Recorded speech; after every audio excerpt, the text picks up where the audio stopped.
Alright. Let's get things set up here. Oh, wait. I did like this before. Right. This here.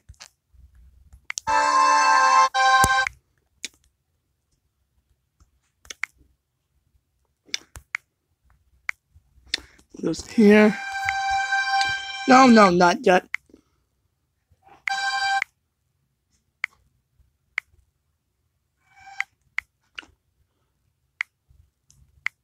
Right.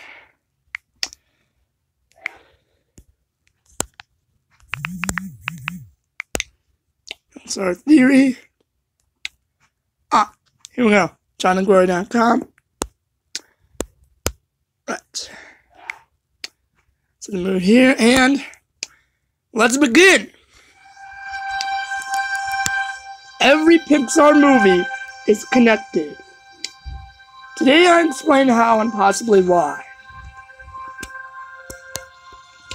Wait. Disclaimer. This does not belong to me. This is a theory by someone named Jon Negroni. This is not my theory. This theory belongs to someone named Jon Negroni. Okay? Okay.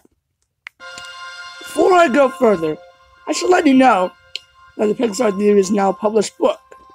Since writing this blog post in 2013, I've been working on completing the unified theory in what I hope you find to be a compelling and even more persuasive essay. Or not, it's cool either way. Anyways, here we go! In 2012, I watched a video on Cracked.com that introduced the idea, at least to me, that all the Pixar movies actually exist within the same universe. Since then, I've obsessed over this concept. We're going to complete what I call the Pixar Theory, a working narrative that ties all the Pixar movies into one cohesive timeline with a main theme. Another longer title is the Grand Unifying Theory of Pixar Movies, but people just simply call it the Pixar Theory. Now, this theory will cover every feature-length movie since 1995, including Toy Story, A Bug's Life, Toy Story 2, Monsters Incorporated, Finding Nemo, The Incredibles, Cars, Ratatouille, WALL-E, Up, Toy Story 3, Cars 2, Brave, and Monsters University. The point of this theory is to have fun and exercise your imagination while simultaneously finding interesting connections between these fantastic movies. The trick is to not take any of it too seriously. If you want a shorter version, check out the Visualized Pixar Theory timeline. Anyways, as of writing this in 2013, Brave is the first and last movie in the timeline. Obviously, this movie is about a Scottish kingdom during the Dark Ages.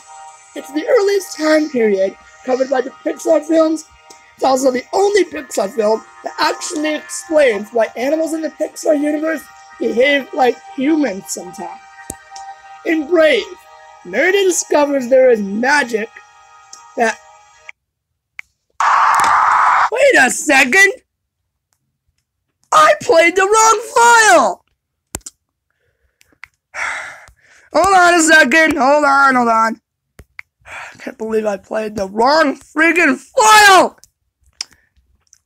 Where is it? Here it is. Right now. In Brave, Merida discovers there is magic that can solve her problems, but inadvertently turns her mother into a bear. We find out that this magic comes from an odd witch, seemingly connected to the mysterious Will of the Wisps. Not only do we see animals behaving like humans, we also see inanimate objects like brooms behaving like people in the witch's shop. We also learn that the witch inexplicably disappears every time she passes through doors, leading us to believe that she may not even exist. Now, don't get ahead of me, but welcome back to Brave. Let's just say that for now, the witch is someone we know from a different movie in the timeline. Some of you point out that the animals in Brave gradually progress back into an animal state, disproving the idea that this is the source of animals acting like humans. My rebuttal is simple. They regress because the magic wears off. Over time, their evolving intelligence grows naturally. Centuries later, the animals from Brave that have been experimented on by the witch have interbred, creating a large-scale population of animals slowly gaining personification and intelligence on their own. Now here we see two progressions: the progression of the animals and progression of artificial intelligence, or progression of AI. The events of the following movies set up a power struggle between humans, animals, and machines. The stage for all-out war in regards to animals is set by Ratatouille, Finding Nemo, and Up, in that order. Notice I left out a Bugs Life, but I'll explain why later. In Ratatouille, we see animals experimenting with their growing personification in small, controlled experiments. Remy wants to cook, which is something only humans explicitly do. He crafts a relationship with a small group of humans and finds success. Meanwhile, Chef Skinner, the villain, disappears. But what happened to him? What did he do with his newfound knowledge that animals were capable of transcending their instincts and performing duties better than humans? It's possible that Charles Muntz, the antagonist of Up, learned of this startling rumor, giving him an idea to begin inventing devices that would harness the thoughts of animals, namely his dogs, through translation collars. Those collars indicated to Muntz that animals are smarter and more like humans than we think. He needed this technology to find the exotic bird he's obsessed over, and he even comments on how many dogs he's lost since he arrived in South America. Then, Doug and the rest of his experiments are set free after Muntz's demise, and we don't know what the full implications of that. But what we do know is that animosity between animals and humans is steadily growing. Now that humans have discovered the potential of animals, they are beginning to cross a line. To develop this new technology, the humans begin an industrial revolution hinted at in Up. Someone pointed out that Muntz was working in South America before the events of Ratatouille. This is true, but it's not explicitly stated how and when he developed the collars. We also know that Ratatouille takes place before Up for several reasons. In Toy Story 3, a postcard on Andy's wall has Carl and Ellie's name and address on it, including their last names to confirm, which confirms that in 2010, the time of Toy Story 3, Ellie is either alive or hasn't been dead for long. This supports the idea that Up takes place many years later. In the beginning of Up, Carl is forced to give his house to a corporation because they're expanding the city. Wait a second! Who's guilty for polluting the earth and wiping out life in the distant future because of technological overreach? B&L, by and large, a corporation that runs about everything by the time we get to Wall-E. In the history of B&L from the movie, we are told that B&L even took over the world governments. To catch this corporation, one corporation achieved global dominance. Interestingly, this is the same organization alluded to in Toy Story 3. See, this picture right here, by and large, makes batteries. In Finding Nemo, we have an entire population of sea creatures uniting to save a fish that was captured by humans. B&L shows up again via another news article talking about a beautiful underwater world. Now, lines are being crossed here, people. Humans are beginning to antagonize the increasingly networked and intelligent animals. Think about Dory from Finding Nemo for a second. She stands apart from most of the other fish. But why? She's less intelligent. Her short-term memory loss is likely a result of her not being as advanced as the other sea creatures, which is a reasonable explanation for how rapidly the creatures are evolving. It's likely there's a sequel to Finding Nemo, which is about Dory, Finding Dory. We'll touch on this and further explain why. We may also get some more evidence pointing to animosity between humans and animals. Some greed users have pointed out that Dory is actually much more intelligent and shows signs of growth due to her ability to read and communicate with whales. This would actually show signs about the animals that are beginning to change in intelligence gradually. And that is the furthest movie in the animal side of things. When it comes to artificial intelligence, or AI, we start with The Incredibles. Who's the main villain? You probably thought of Buddy, aka Syndrome, aka Mr. Incredible's #1 fan, who basically commits genocide on superpowered humans. Or does he? Because Buddy didn't have any powers. He used technology to enact revenge on Mr. Incredible for not taking him seriously and not believing that he was his #1 fan. Seems a little odd that the man went so far as to commit genocide. A lot of people have been arguing about where The Incredibles actually takes place, because we see technology from modern times in the 1980s, even though everything has a 60s vibe to it. This is cleared up later by Brad Bird, the official director of The Incredibles, who says the movie takes place in an alternate 1960s, which means that the movie opened in the 50s. But how did he kill all the supers? He created the Omnidroid, an AI killbot that learns the moves of every superhuman and adapts to their every move. When Mr. Incredibles told him about the machine, at first, Raj mentions is an advanced AI that has gone rogue. Mr. Incredible points out that it got smart enough to wonder why it had to take orders. Now, Omnidroid eventually turns on Syndrome, and starts attacking the humans. Why would an AI just want to randomly attack humans? The machines have an inherited hatred of Homo sapiens. The movie even shows clips of the superheroes, with capes being done by inanimate objects, such as plane turbines, accidentally. But why would machines want to get rid of humans in the first place? We know that animals don't like humans because they're polluting the earth and experimenting on them. Why would the machines have an issue? Enter Toy Story! Here we are, seeing humans using and discarding objects that are clearly sentient. Yes, the toys love it Uncle Tom style. Over the course of the Toy Story sequels, we see the toys becoming fed up. But wait! Toys and inanimate objects aren't necessarily machines. So how do they have some kind of intelligence? Syndrome has the answer. He tells Mr. Incredible his lasers are powered by zero-point energy, the electromagnetic energy that exists in a vacuum. It's the unseen energy we find in wavelengths, and a reasonable explanation for how toys and objects in the Pixar world draw power. By the events of the Toy Story movies, we are in the 90s until 2010. It's been 40 to 50 years since The Incredibles, giving AI plenty of time to develop DNA.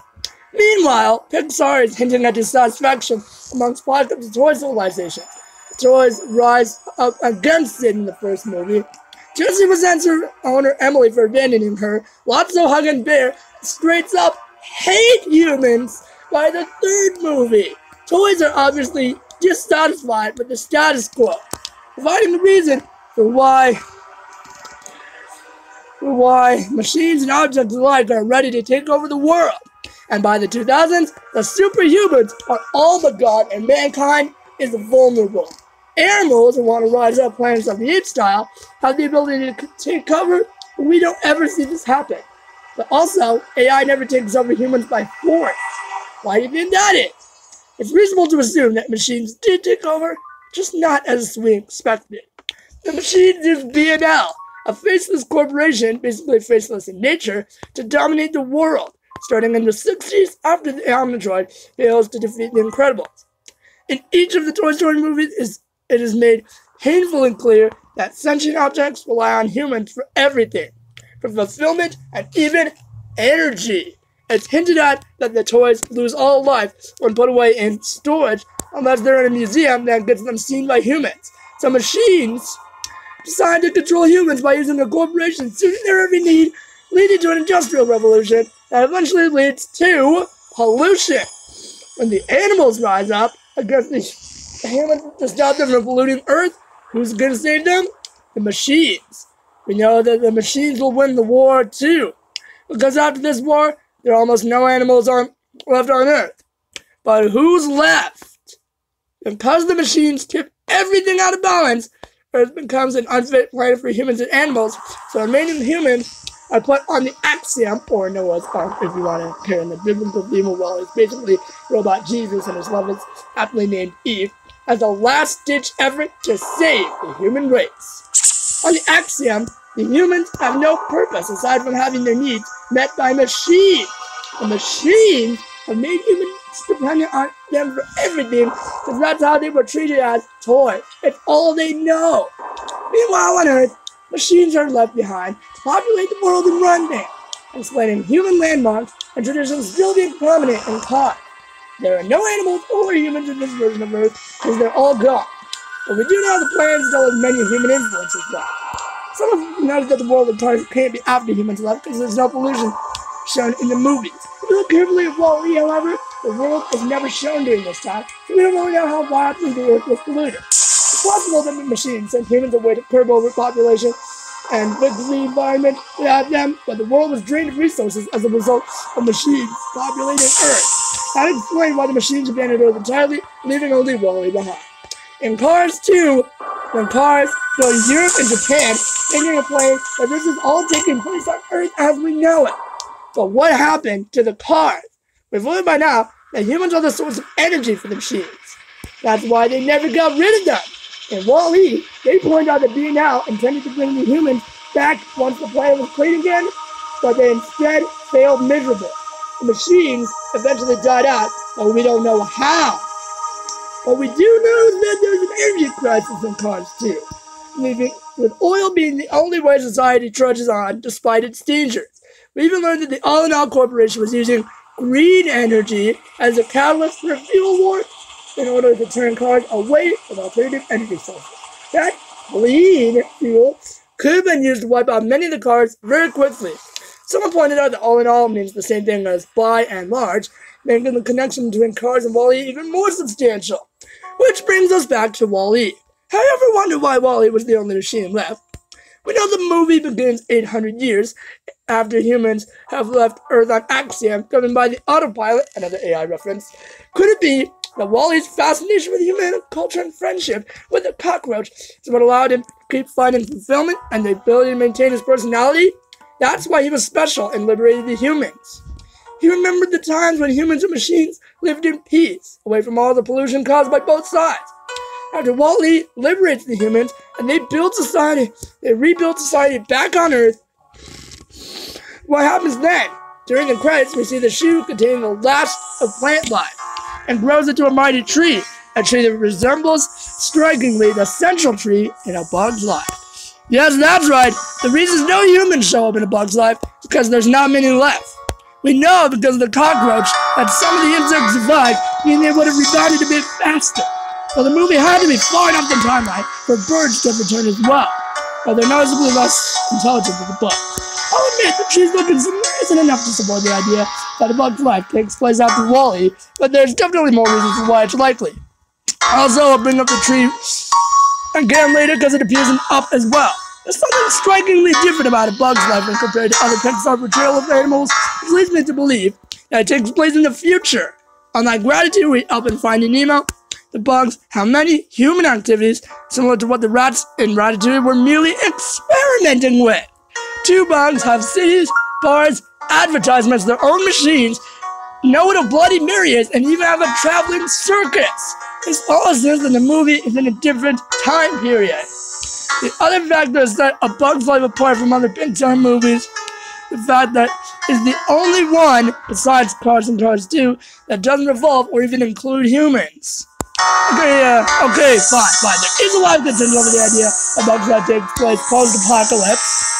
But hear me out, okay? The reason I'm so inclined to push the idea is because of how different the bug world is from the animal movies. No other Pixar movie has animals wearing clothing, wild inventions, animals creating machines with so much human influence like bars and even cities. In Finding Nemo, the most human thing we see is a school. Even that's pretty stripped down. But in Bug's Life, yes, Bug's Life, we have a world where humans are barely even implied. At one point, one of the ants tells Flick not to leave the island because there are snakes, birds, and bigger bugs out there. But not humans. Yes, okay, fine, there are some humans, like the kid who allegedly picked the wings off the homeless bugs. That still fits in a post-Wall-E world. Also, the bugs have to be irradiated for them to irradiated for them to live such long lifespans. The average lifespan of an ant is just 3 months. But these ants all survive an entire summer and allude to being around for quite some time by saying things like, "This happens every year." One of the ants even says he feels 90 again. It works if you accept the ancestor here due to evolution of mutated genes. Now, there's another Pixar movie that's supposed to be released in 2012, but it was canceled and replaced with Brave.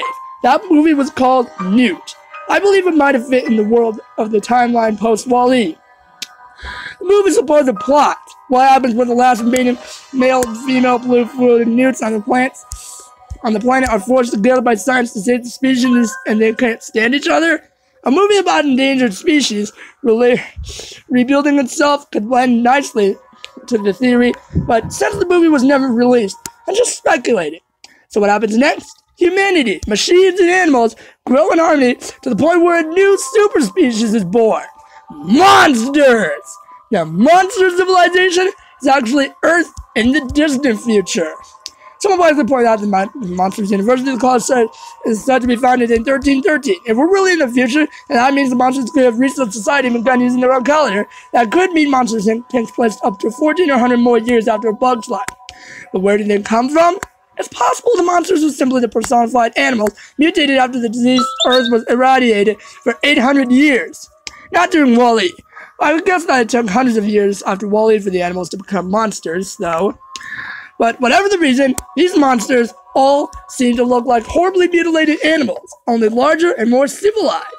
They have cities, and even colleges, as we see in Monsters University, because, well, yeah, university is literally in the title.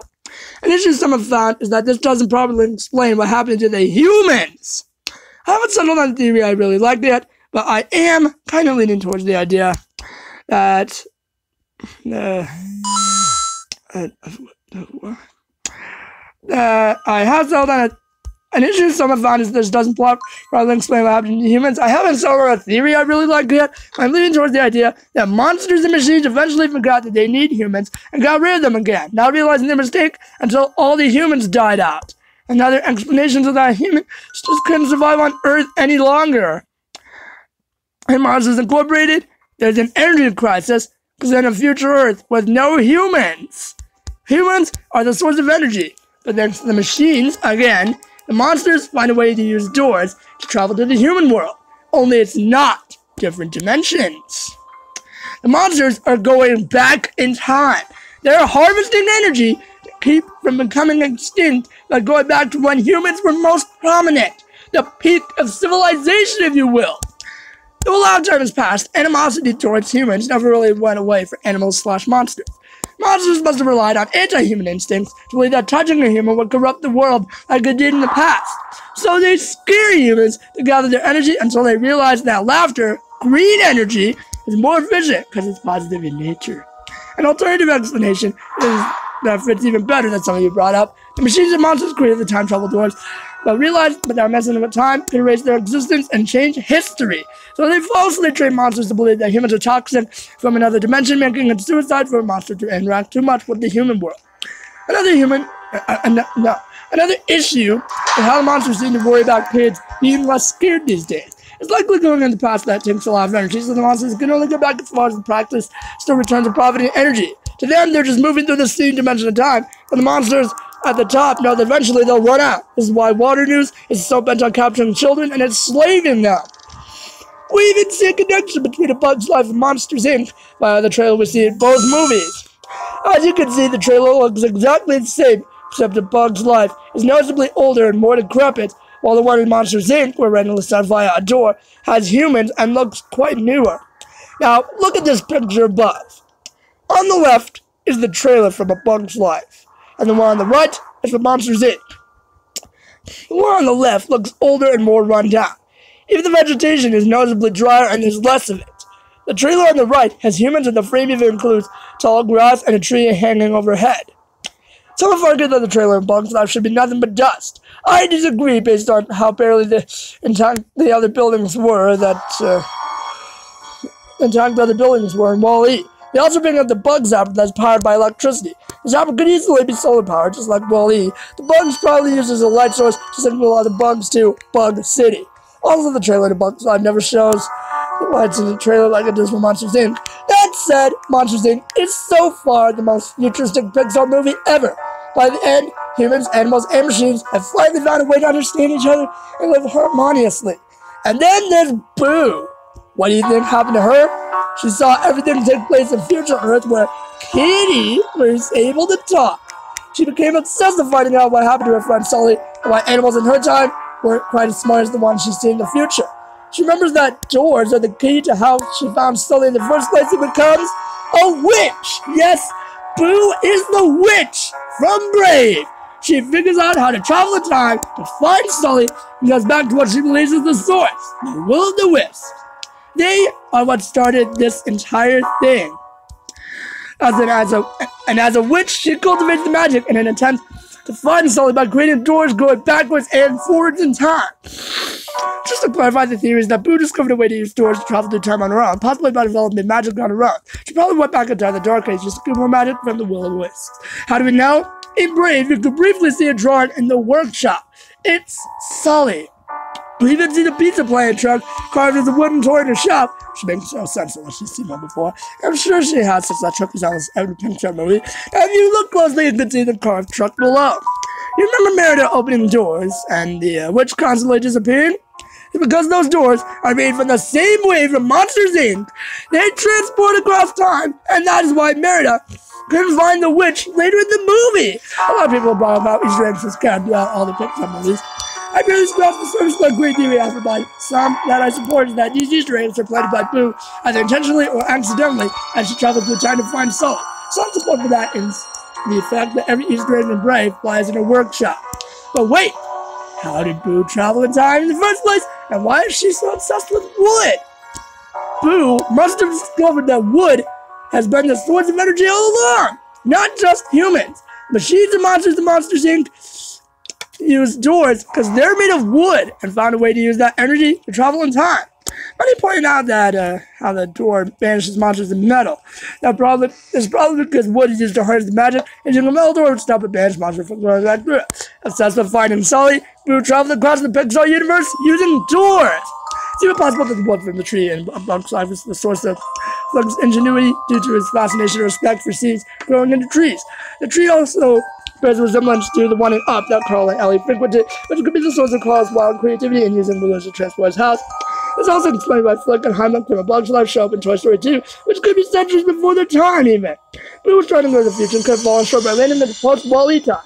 She would need wood to keep time traveling, but there's not much around yet, so she stumbles upon a tree in A Bug's Life. She could have accidentally brought back a few bugs further when traveling back in time. So Boo went back to the Dark Ages because she could use plenty of wood there for entertainment or simply decided to will-o'-wisp. We know that her first encounter with Mordew ended with her turning into a monstrous bear, but he regresses. She probably wanted to turn him into a bear because Sully resembles a bear, and she is still trying to figure out where Sully comes from. But does Boo ever find Sully? I like to think so sometimes.